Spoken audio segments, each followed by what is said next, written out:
यूनिकैडमी के इस लेक्चर में हम अज़गन के बारे में बात कर रहे हैं। अज़गन आयुर्वेद में बड़ी मशहूर है और वैद्य हजरात इसकी तारीफ करते हैं, इस्तेमाल करते हैं। इसीलिए इस बूटी को इंग्लिश में इंडियन जैनसिंग कहा जाता है। हालांकि जैनसिंग जो पौधा है वो चीन और कोरिया की ख़ास पैदावार है और उसके दवाई असरात भी बहुत मशहूर हैं। वैसे ही तकरीबन सारे असरात को वैद्य हजरात कहते हैं कि अज़गन में भी पाया जाता है, इसीलिए इसे भी इंडियन जैनसिंग के नाम से याद करते हैं। अज़गन की इस पौधे की जड़ इस्तेमाल होती है। आपकी सामने तस्वीर में देख रहे हैं कि जड़ है और बड़ी पीली रंगत, जर्द रंगत की है। ये कभी खाकस्तरी भी आती है। ये आपके पास मौजूद जो अज़गन की जड़ है, ऊपर से उसके रिंकल्स नहीं पाए जाते। जैसे मूली है, जैसे गाजर है, उसमें जैसे रिंकल्स नहीं होते, इसी तरह इसमें भी होते, वरना आमतौर से जड़ों में रिंकल्स पाए जाते हैं। आइए मालूम करते हैं कि अंग्रेजी में इसे क्या कहते हैं। यह है विंटर चेरी रूट और इसकी रूट ही मुस्तमल है। हालांकि दवाई खवास इसके पूरे पौधे में पाए जाते हैं। इसकी जड़ जो है वो इस्तेमाल की जाती है। लातीनी जबान में इसे विटेनिया सोमनीफेरा कहते हैं। आइए दीगर नाम क्या होते हैं इसके, उसे जान लेते हैं। अरबी में अब मुनव्विम कहते हैं। मुनव्विम यानी नींद लाने वाली चीज। इस बूटी से नींद आती है, सुकून आता है, इसलिए इसका नाम अरबी में अब मुनव्विम कहा गया है। फारसी में इसे काकनज हिंदी कहते हैं। काकनज एक दूसरा पौधा होता है। अज़गन से बहुत मुख्तलिफ पौधा है, लेकिन अज़गन के फूल और इसके जो फल हैं वो बिल्कुल हूबहू काकनज से मिलते जुलते हैं, इसीलिए काकनज हिंदी बोला जाता है इसे। संस्कृत में आकस या बोगनी बूटी कहते हैं। गुजराती में आख सिंध कहा जाता है। बंगाली में अश्वगंधा, और अश्वगंधा जो लफ्ज है संस्कृत में तो है ही है, हिंदी में, मराठी में, और वैद्य हजरात इसे अश्वगंधा ही कहते हैं। अश्व कहते हैं घोड़े को और गंध बू के माने में है। इसकी ताजा जड़ में से घोड़े के पेशाब की तरह बू आती है, इसीलिए इसे अश्वगंधा कहते हैं। और उर्दू में भी जो अज़गंद नाम है वो इसी का हल्का लफ्ज कहा गया है। सिंधी में इसे भटगंध कहते हैं। चूंकि इसमें एक मखसूस बू पाई जाती है, इसलिए आप देख रहे हैं हम गंध लफ्ज है, गंधा में गंध लफ्ज है, और इसी तरह मेन जो हमारा यूनानी लफ्ज है उसे अज़गंद कहा जाता है। इसकी माहियत कैसे होती है? माहियत यानी पूरे पौधे की माहियत क्या होती है? तो इसका हिस्सा मुस्तामिला यानी इस्तेमाल होने वाली चीज। तो जड़ जो है वही खास इसकी हिस्सा मुस्तामिला है। इस पौधे की जड़ 1 से 8 इंच लंबी और चिकनी होती है। आमतौर से जड़ें जो होती हैं वो सिलवटदार होती हैं, उस पर झुर्रियां पाई जाती हैं, लेकिन इसकी जड़ जो है वो लंबी और चिकनी होती है। रंग इसका खाकस्तरी या जर्दी माइल होता है, जो आपको लेफ्ट साइड में नजर आ रहा है। बू इसमें से घोड़े के पेशाब की तरह बू आती है। अगर खुश्क हालत में आपको दुकानदारों के पास मिल जाए, जब आप उसको तर कर देंगे, भिगा देंगे, तो उसमें से घोड़े के पेशाब की तरह बू आएगी। नागौर राजस्थान का एक शहर है। नागौर वहाँ की सबसे उम्दा अज़गंद मानी जाती है, इसीलिए हुक्मा के नज़दीक अज़गंद नागौरी खास तौर से हम तलाश करते हैं, ताकि नागौर की जो अज़गंद है उसमें दवाई अज्जा बहुत ही अच्छी मिकदार में और उसके असर बहुत अच्छा आता है। कुदरती हालत में इसकी माहियत क्या है? ये आपके सामने लेफ्ट साइड पे जो नजर आ रहा था, ये असर जड़ है, बिल्कुल ताज़ा जड़ है। ऊपर हरी पत्तियां नजर आ रही है और नीचे जड़ है। ये अगर खुश्क हालत में आपके पास आ जाए तो वो इस तरह से नजर आएगी। आइए अब मालूम करते हैं कि इसका पूरा पौधा कैसे होता है। देखिए ये आपके सामने जो लाया गया है ये असल पौधा है। बर्ग अड़ूसा की तरह इसकी पत्तियां होती हैं। अब अड़ूसा की पत्तियां कैसे होती हैं? ये लंबाई में कम, बर्ग अड़ूसा की बनस्बत लंबाई में कम और निस्बतन नोकदार नहीं होती। इसकी पत्तियां नोकदार नहीं होती। यहाँ भी आप देख सकते हैं कि नोक नहीं है, एक राउंडनेस है, गोलाई सी लिए हुए, हर पत्ती एक गोलाई लिए हुए। आइए देखते हैं अड़ूसा की पत्ती कैसे होती है। और यहाँ पर मैंने दोनों तरह की पत्तियां जमा कर दी हैं। ये लेफ्ट साइड पे आपको जो नजर आ रहा है ये अज़गंद के पौधे का हिस्सा है, और राइट साइड पे यहाँ पर ये आपको अड़ूसा के पत्ते नजर आ रहे हैं। बिल्कुल फर्क समझ में आ सकता है। देखिए इसके जो पत्ते हैं अड़ूसा के वो नोकदार हैं, ये ऐसे नोक पाई जाती है, इसमें भी नोक पाई जा रही है, लेकिन अज़गंद के पत्तों में एक खास किस्म की गोलाई होती है। यही दोनों में फर्क है, पत्तों में ये फर्क है। आइए देखते हैं फूल। फूल बैंगन के फूलों की तरह होते हैं लेकिन घंटी नुमा होते हैं, यानी इनकी शक्ल जो है घंटी नुमा होती है। ये आइए देखते हैं हम घंटी नुमा शक्ल। ये आप देख रहे हैं बिल्कुल घंटी की तरह नजर आ रहे हैं। ये है अजगंद के फूल, छोटे छोटे जर्दी माइल या सब्ज नजर आते हैं, या आपको सब्ज फूल नजर आ रहे हैं। आइए देखते हैं कि बैंगन के फूल और इसमें क्या फर्क है। ये आपके सामने दोनों चीज मैंने वाजे कर दी। ये है अजगंद के फूल और ये है बैंगन के फूल। तो फूल बैंगन के फूलों की तरह लेकिन घंटी नुमा छोटे जर्दी माइल सब्ज होते हैं। फल कैसे होते हैं, और फल ही की वजह से इसे हब्बे काकनज के तौर पे मुशाबे कहा गया है। ये आपके सामने पहले है अजगंद का पौधा, गौर से देख लिए। ऐसे कागजी उसका गिलाफ होता है और उसमें इस तरह से छोटे टमाटर की तरह के फल लगते हैं। ये है अजगंद, लेकिन इसी के बनिस्बत ये देखिए ये है काकनज। आप फर्क नहीं कर सकते कि कौन सा काकनज का फल है और कौन सा अजगंद का फल है। और दोनों के फल का जो कवर होता है वो गिलाफ नुमा होता है। ये देखिए गिलाफ नुमा फल है और बाकी उसके फल छोटे। दोनों की रंगत में फर्क है। ये अजगंद जो है वो निस्बतन ज्यादा सुर्ख है और काकनज जो है वो जर्दी माइल है, लेकिन हूबहू एक जैसे नजर आने की वजह से इसे काकनज हिंदी भी कहा जाता है। तुख्म इसके कैसे होते हैं? तुख्म कई छोटे छोटे गोल और चपटे तुख्म होते हैं। लेफ्ट साइड में अब आप देख रहे हैं कि पहले तो गिलाफ में नुमा जैसे कवर के बीच में फल होता है, टमाटर, छोटे टमाटर की तरह, और ये मटर के दाने से कुछ बड़े होते हैं। इसमें जब फोड़ा जाता है तो आप उंगली के सिरे पर देख रहे हैं कि छोटे छोटे तुख्म हैं, यही तुख्म हैं। और अगर ये तुख्म ताज़ा हैं तो आपको बाकायदा उनकी शक्ल सूरत नज़र नहीं आ रही है बेहतर तरह से। आइए मैं उसको आपको खुश्क हालत में तुख्म बताता हूँ। ये है खुश्क हालत में अजगंद के तुख्म। उन एक तरफ थोड़ा सा दबे होते हैं और बीच में कई कई सिलवटें होती हैं। हर बीज में आप, हर तुख्म में आप देखेंगे सिलवट पाई जाती है। अब नबाताती खाके के बारे में बात करते हैं। बॉटेनिकल डायग्राम लेफ्ट साइड पे आपको नजर आ रहा है। एक तो पत्तियां बिल्कुल छोटी होती हैं अड़ूसा की तरह, लेकिन थोड़ा गोलाई लिए हुई होती हैं। और फूल जो है वो पहले तो इस तरह से जर्दी माइल बनते हैं, लेकिन एक गिलाफ बनता है और उसके बीज में फल नजर आते। यहाँ पे आपको फल नजर आ रहा है, देखिए फल गिलाफ में, और ये सारा पूरा पौधा है। आइए मैं अब आपको असल अजगंद का पौधा कैसा होता है, बल्कि अब तो अजगंद की इफादियत के मद्देनजर, और वैद हजरात तो इसे खूब पसंद करते हैं, इसकी पूरी खेती की जाती है। ये आपके सामने पूरा खेत खलियानों में कहीं भी आम जगह पर भी उग आता है, ये अलग बात है, लेकिन अफादियत के मद्देनजर इसको पूरी तरह काश्त की जा रही है। ये देखिए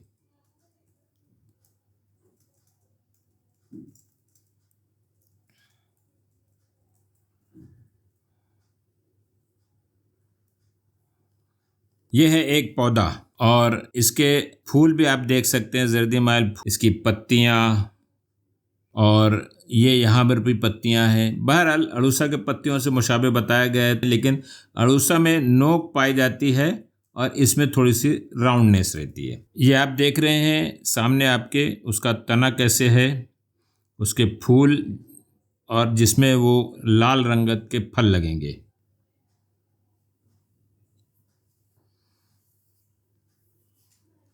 काकनज हिंदी। ये यहाँ पर एक फूल के गिलाफ को तोड़ा जा रहा है और उसमें से बीज निकाले जाएंगे। देखिए फूल, ये उसको फोड़ दिया गया है और इस उंगलियों पर उसके तुख्म नज़र आ रहे हैं आपको।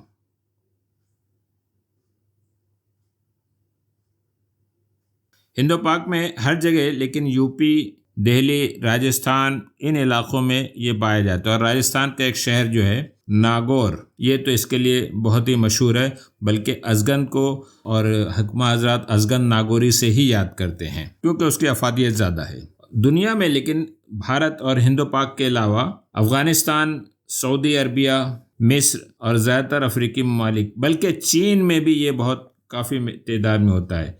और अब तो इसकी काश्त हिंदुस्तान में भी काफ़ी हो गई है, पाकिस्तान में भी उगाया जाता है क्योंकि इसकी अफादियत ही ऐसी ज़्यादा है। दुनिया के इलाके जो आपके सामने बताना था वो ये है, इन इलाक़ों में अजगंद जो है कुदरतन उगता रहता है, खेत पे, खलियानों में। हिंदो पाक के इलाके में ख़ास तौर से इसकी काश्त भी की जाती है। आइए अब अज़गन के अफ़ाल व ख़वास और उसके मौक़े जो तरकीब इस्तेमाल है वो उसके बारे में बात करते हैं। अज़गन आयुर्वेद में बड़ी मशहूर दवा है ये। इसका पहला फ़ेल बताया गया है कि ये मक़वी बा है और इसीलिए इसे इंडियन जिनसिंग भी कहा जाता है, जो कि चाइना और कोरिया में पाए जाने वाले जिनसिंग से बिल्कुल मुख्तलिफ है। चूँकि मुक़वी बा है इसलिए ज़ोफ़े बाह में इसमें इस्तेमाल किया जाता है। मुक़वी आसाब है यानी आसाबी कमज़ोरी में फ़ायदा देगी, ये बात साफ़ होगी, उसको तक़वियत देती है। इस्तिरखा कहते हैं ढीलेपन को, जब उज़लात में ढीलापन आ जाता है जिसमें, तो उसमें इस्तेमाल किया जाता है और ये भी आसाबी कमज़ोरी है। इसी के साथ में ये फालिजो लक़वा में भी ख़ास तौर से इस्तेमाल होती है। खदर कहते हैं सुन पने को, यानी किसी हिस्से की हिस्स कम हो जाए तो उसे खदर कहते हैं, उसमें भी इस दवा का इस्तेमाल किया जा रहा है। सरा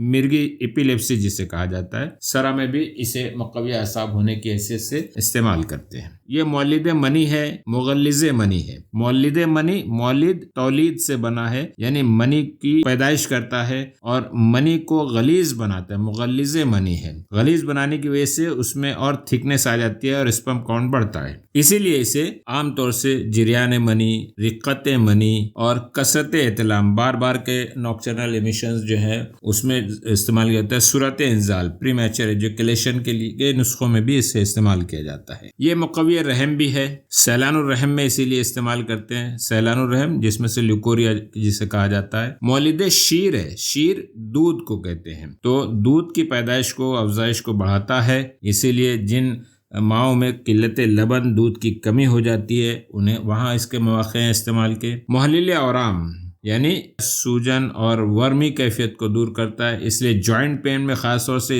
इसी मकसद के लिए इस्तेमाल करते हैं।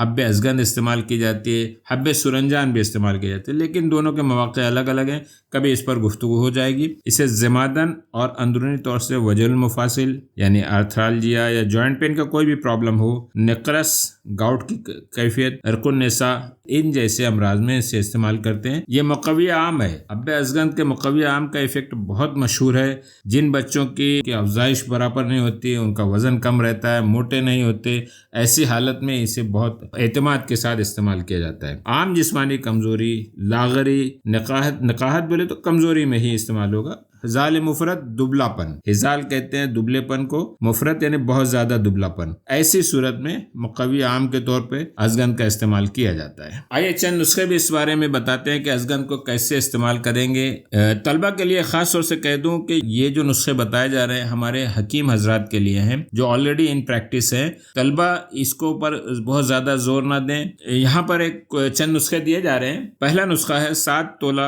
अज़गन को कूट छान कर आधा सेर दूध में जोश दें। आधा सेर दूध है और 7 तोला अज़गन, इसे जोश देने के बाद इसमें मिश्री मिला दें। अगर ज़ियाबतस का मर्ज है तो उसे ये मिलाए ना, बदन का रंग खिल जाएगा और कुव्वत बाखूब बढ़ जाएगी। दूसरा नुस्खा जो है इसके अंदर आसाब और दिमाग को बहुत पुरसुकून बनाता है और ख़ास तौर से ऐसे मरीज जो बहुत टेंशन में रहते हैं, हमेशा एक तनाव में रहते हैं, जिस्म दुबला हुआ जाता है, नकाहत और कमजोरी महसूस होती है, इनके लिए ये नुस्खा बहुत काम का है। सिर्फ 1/4 चमचा या आधा चमचा यानी ज्यादा से ज्यादा 2.5 ग्राम अज़गन की जड़ का सुफूफ 2 कप पानी में घोलें, उसमें एक चुटकी भर सौंठ पाउडर डालकर चाय की तरह इतना उबालें कि 1 कप रह जाए, यानी 2 कप का 1 कप बना लें। अब इसे ठंडा होने दें। जब नीम गर्म रह जाए तो जायके के लिए शहद का इजाफा करना चाहें तो कर दें, वरना यूं ही अज़गन की ये चाय रोजाना पिए। ये चाय आसाब और दिमाग को बहुत पुरसुकून बनाती है। ये तीसरा नुस्खा है और इससे हर किस्म के